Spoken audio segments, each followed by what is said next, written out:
5 minutes rule. ఇది నా పర్సనల్గా చాలా యూజ్ అయిన ఒక ట్రిక్ అనేది చెప్పొచ్చు. ఎందుకంటే ఫర్ సపోజ్ మనం చాలా వర్క్స్ చేయాలి అనుకునేసి చాలాసార్లు మనం పెండింగ్ పెట్టేస్తూ ఉంటాం. అసలు ఎందుకు పెండింగ్ పెడతామో కూడా తెలియదు. జస్ట్ ఆ టైంలో మనకు ఆ వర్క్ చేయాలని ఉండదు. అందుకని జస్ట్ దాన్ని ప్రోక్రాస్టినేట్ చేసేస్తాం. మళ్ళీ ఎప్పుడైనా చూద్దాంలే, బొక్కలే, చూసుకుందాం, ఇంకా చాలా టైం ఉంది, అప్పుడే చేయాలా, ఇలాంటి చాలా ఎన్నో బ్యాడ్ థాట్స్ వచ్చి మన మైండ్ కన్ఫ్యూజ్ చేసేసి ఆ వర్క్ మనం చేయకుండా ఆపేస్తాం. అలా చేస్తే ఖచ్చితంగా అసలు మీ రాబోయే రోజుల్లో అసలు మన మైండ్ అనేది మన కంట్రోల్లోనే ఉండదు. అలా కాకుండా మనం జస్ట్ పూర్తిగా మన మైండ్ని కంట్రోల్ చేయాలి అనేది మనం ఎప్పుడు ఆలోచించకూడదు. మనం ఏం చేయాలంటే జస్ట్ ఫర్ సపోజ్ ఈ రోజు ఇప్పుడు ఒక 1 hour కోడింగ్ చేద్దాం అనుకుంటున్నాం, కానీ నీకు ఎలాంటి మోటివేషన్ రావట్లేదు, అసలు నువ్వు చెయ్యాలి అని అనుకోవట్లేదు. అందుకని ఆ పనే ఆపద్దు.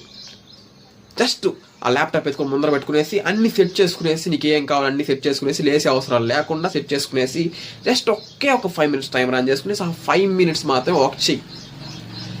ఆ 5 minutes తర్వాత కూడా నీకు వర్క్ చేసే ఉద్దేశం లేకపోతే ఆపే.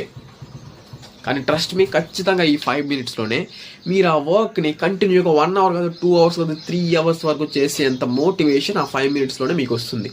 ఈ స్టార్టింగ్ 5 minutesకి అంత పవర్ ఉంది అనేసి అయితే మనం చెప్పాలి.